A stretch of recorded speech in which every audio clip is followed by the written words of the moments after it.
All right, so we're going to be, well, the best way to put it is diving into some pretty murky waters today. Big city development butting heads with a community that's already on edge. Accusations of like a full-blown gang war here in Milwaukee. Yeah, and it's interesting because we have this firsthand account, this diary of Raiza Cruz. Right.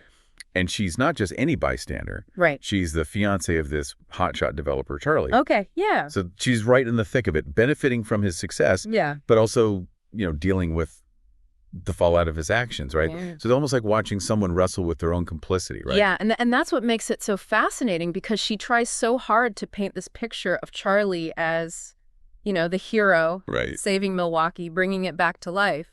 But she can't even hide the fact that he is involved with Yeah. two of, the biggest gangs in the city. Absolutely, and not just involved with them, but actively collaborating with them. Right, the bikers and the vibras. Yeah. And she even says there's been this spike in violence since he's gotten involved. Yeah. She mentions 5 murders in just 2 weeks. The cost of doing business in Milwaukee, right? Right, exactly. But it's clearly weighing on her, at least a little bit. You start to see this. What's that psych term? Cognitive dissonance. Yes, thank you. Yeah. Cognitive dissonance. She's hit with all this evidence, right? Mm-hmm.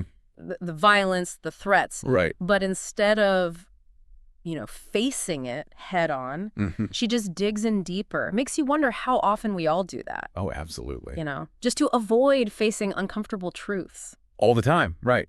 Especially when it comes to people we care about. Especially people we care about. Yeah. And the way she glosses over the violence, murders, arson, it's just another Tuesday for Raiza. It's chilling, isn't it? Right, and that's where that cognitive dissonance kicks in. Because instead of really processing the weight of those 5 murders, Yeah. she minimizes it. Yeah. And she even suggests that maybe the media is playing it up because of some kind of racial bias. Right. She seems to be clinging to this idea that Charlie's some kind of savior for Milwaukee, Right. that no matter what he's doing, it's for the greater good. Let's just say he's not afraid to ruffle some feathers. Right. But here's where it gets really interesting. Raiza is from Polina. Polina, right. It's a predominantly Hispanic neighborhood in Milwaukee. And guess what's at the center of all this controversy? Polina. Wow, what are the chances? I know, right? Talk about being caught in the crossfire. It's like she's caught between 2 worlds. On one hand, she's deeply connected to this community, her community. But she's also in love with this guy, Charlie. But even she can't ignore it all, right? She talks about this daycare fire. Thankfully, no kids were there. Right. But still, come on. Exactly. Those are the stakes. Innocent people caught in the crossfire of Charlie's ambitions. And even then, she can't quite pin the blame on him. No. Which brings us back to that psychology of justification.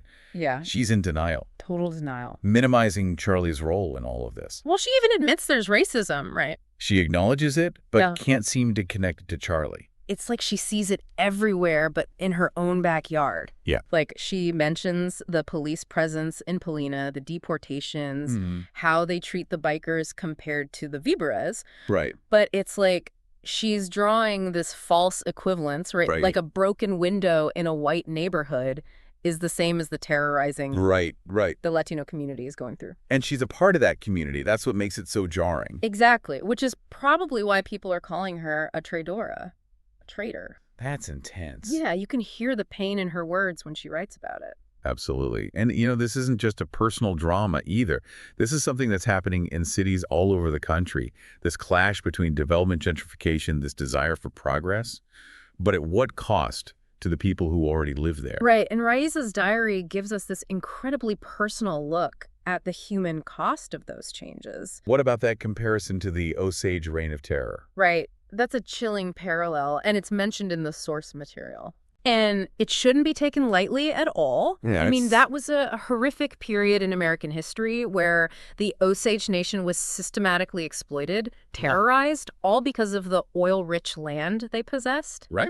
And some people see a connection between that and what's happening in Milwaukee right now. Well, we have to talk about this group that Raiza mentioned. Yeah. Equity Tomorrow.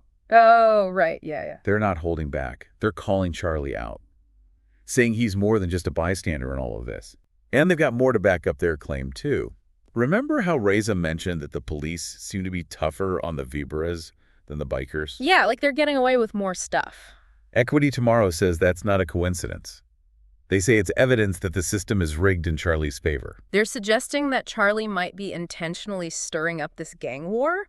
Wow. The idea is that he wants to drive out the Latino community, create this climate of fear, Right. and then swoop in and buy up their property for pennies on the dollar. Right. That's kind of brilliant. Oh, it's definitely ruthless. No, totally.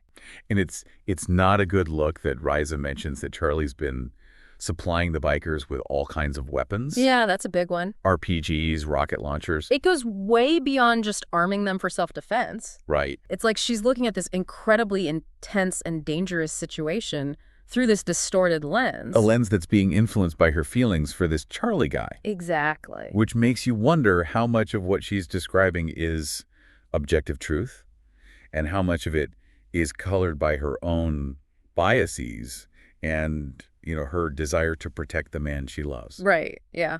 And they even released photos of him handing off those weapons to the bikers. Oh, wow. Talk about damning evidence. Yeah, pictures really do speak 1,000 words. They do. It's pretty tough to square those images with Raiza saying, oh, he's just trying to help them defend themselves against the National Guard. Right. Like, what? That's not a normal thing to do. Yeah, exactly. That excuse just doesn't hold water. It's really sad in a way because you can tell she's scared, too. Oh, absolutely. Like when she talks about her friend Alana, Mm-hmm. who's terrified of the bikers now that they're, Yeah. in her neighborhood. Right. They're a much more visible presence now, and it's causing a lot of fear. And Raiza just kind of brushes it off. Yeah. Like, oh, they're no worse than the Vibras. It's amazing how two people can look at the same set of facts and come to completely different conclusions. Isn't it?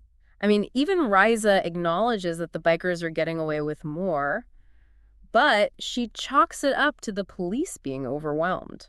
Right. Yeah, that's a classic example of confirmation bias. Okay. You know how it is when you're thinking about buying a certain phone and then suddenly you see ads for that phone everywhere you look? Right. That's kind of what Raiza's doing with information here. She's selectively focusing on anything that supports her positive view of Charlie. Right. And it's not just the Latino community that's catching on, right? Mhm. She writes about her own neighbors, wealthy white folks. Oh, really? Yeah, they're scared of her too, Wow. calling her names, blaming her for the city falling apart. It's like the consequences are breaking through that bubble she's in, Exactly. forcing her to face what she's been avoiding. Yeah, and that's where this deep dive gets really good, Uh, because it's bigger than just one woman's messed up viewpoint. oh, absolutely. It's like holding up a mirror to society, to all the things we don't want to see. Yeah, yeah.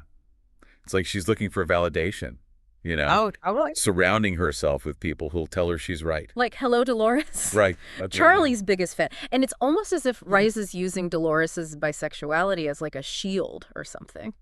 Interesting. It's that whole I can't be racist, my friend's gay thing. Exactly. It's like that one area of acceptance Yeah. makes up for everything else. Right. Right. That's a tough one to stand. It really is. It's like she's wrestling with the truth, trying to make sense of the man she thought she knew with this guy who's capable of these really reckless actions. It's a lot to process. It is. Denial is a powerful thing. It's insane. Yeah. And that's the thing about this diary. Mm-hmm.